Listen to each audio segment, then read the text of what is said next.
Morning, everyone. So yeah, I'm going to be talking about an eruption which happened about this time last year, the Hunga Tonga-Hunga Ha'apai eruption, which occurred offshore in the Kingdom of Tonga. And before I start, just want to recognise a whole host of co-authors here, but in particular collaborators from NIWA who allowed us, in fact, them to get in to survey after this eruption happened within just a few months, by April after the eruption in January.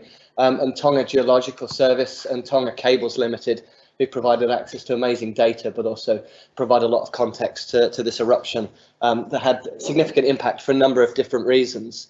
I'm going to particularly focus on what happened under the sea.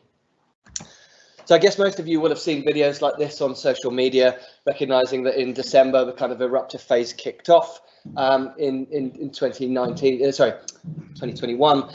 And then on January the 14th, the two islands, which weren't two islands, they were one island, became two islands. And then January the 15th, one of the biggest eruptions in at least the last 100 years occurred, with an eruption column which reached up into the submesosphere. Had a number of different impacts, some of these being very localized impacts of tsunami inundation for local coastal communities. And the run-up heights for these tsunamis were kind of peculiarly different heights. I want to point your attention to the image on the top left there. Those two things which look like islands are actually tsunami waves, which are photographed by the Tongan Navy. And they're very localized elevations in the water because of how the pyroclastic flows entered the sea and displaced that water mass. We have lots and lots of observations from satellite data of the subaerial component of this eruption, which is estimated to be VEI 5 to 6. But it had profound impacts for a number of different reasons, and one of these, and the BBC and various other media covered this quite extensively. Small island nations particularly rely on telecommunications cables, the sorts of cables which are about the diameter of a hose pipe. Currently now, they carry more than 99% of all digital data traffic across the oceans. We rely on them for a whole host of different reasons, but Tonga only has one cable which connects it internationally, and that cable was severed. Not immediately concurrent with the eruption, but shortly after. And so the bottom graph here in grey shows what the normal kind of internet traffic is, an average readout through a typical week. And in blue, you see there's a sudden nosedive at 5:44, where Tonga just kind of flatlined. So they lost their internet connection, but at a really, really critical time for disaster response, the time when people weren't able to find out where their family and friends were. And still, a year later, the domestic cable, which connects some of the islands across Tonga, has not been repaired, but this took many months to repair and was a significant impact.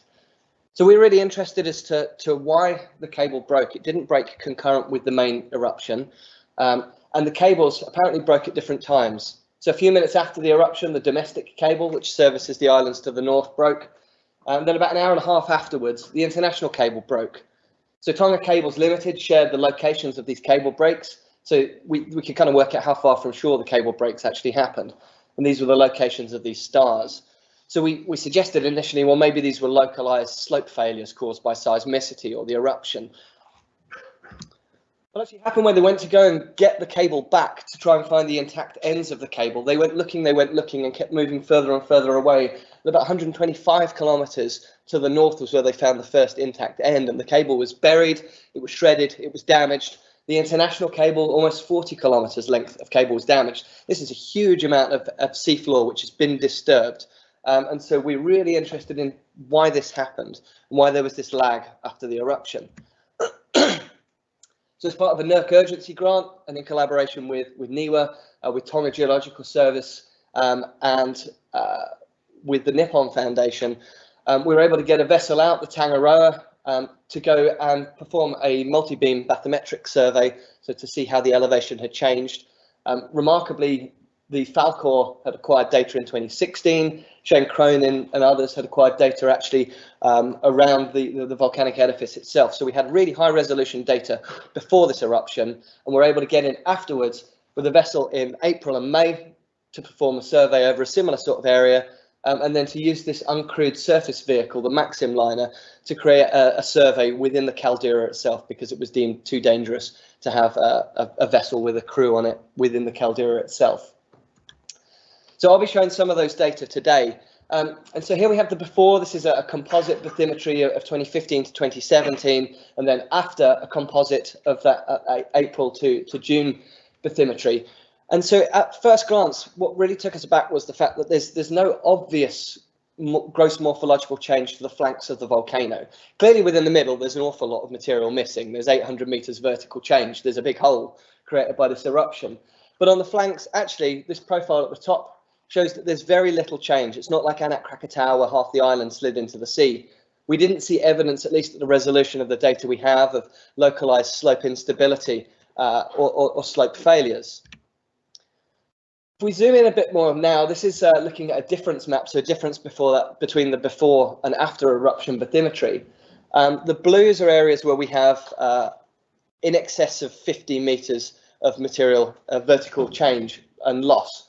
And in red is where we've had accumulated material. So we can start to look at some of the budgets of what we've lost and what we've gained.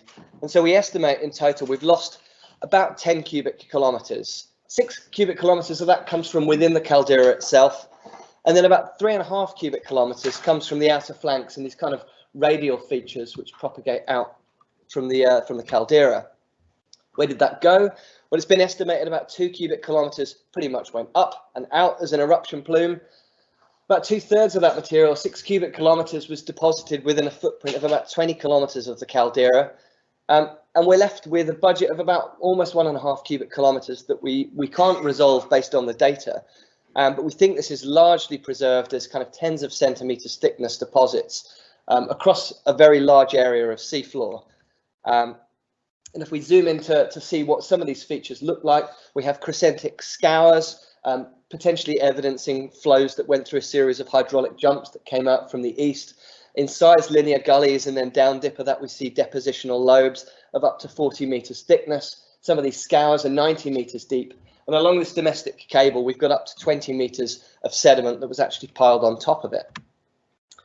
Looking at some of the seafloor cores that were taken with multi-cores, so relatively short, up to 70 centimeter cores, we find that there's extremely widespread deposition of material which looks like pyroclastic flow deposits. So we tend to see sharp erosional bases, we see up to granule-sized material, which can be geochemically linked to the eruption itself. And this, even 70 kilometers away, we see almost 1/2 meter thickness of these kind of pyroclastic flow deposits. Photos of the sea floor on the flanks show that we have exposed bedrock, and further afield we see bed forms created on the sea floor.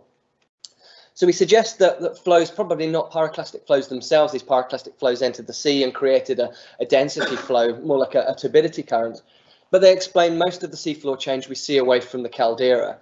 They created these incised gullies, and the erosion is limited to less than 10 kilometers from the caldera.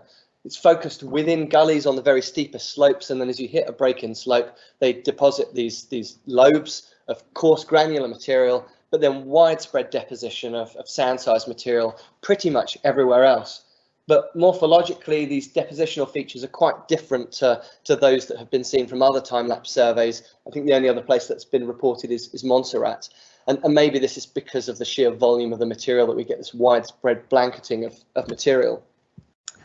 Emily Lane at NIWA has done some relatively simple numerical modelling to try and look at what the potential flow pathways were. And in many cases, these are exploiting pre-existing bathymetry and relief. So some of these are going down gullies that existed before. In some cases, a new gully was created. But shown in green here is the domestic cable, and it's kind of no surprise that something the diameter of a hose pipe absolutely got blasted by all the flows that came down the flanks here.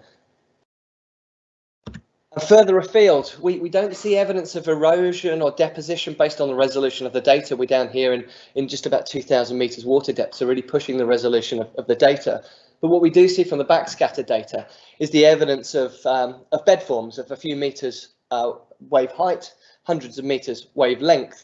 And interestingly, the cable was recovered 5 kilometers to the north of its as-laid position. So we think the pyroclastic flow actually swung round and then pushed the cable down into this valley. So it gives us some insight into these kind of tortuous flow paths. And because we have the timings of the breaks and we have some understanding of when we think the pyroclastic flows initiated, we can potentially now start to look at what the speed of these pyroclastic flows, or at least the flows they created under the sea, were. So looking at the timing of the break and the domestic cable, we estimate something between about 70 and 120 kilometers per hour. So these flows were really going something, and these are extremely fast for, say, turbidity currents. Maybe the fastest speed of turbidity currents been recorded is about 19, 20 meters per second. And then further away, depending on which flow path we look at, we come up with estimates of something like 34 to 50 kilometers per hour. So really still going at a huge speed, almost 70 kilometers away from the volcano. So hopefully this can start to test numerical models and provide us with some new insights into how these flows behave.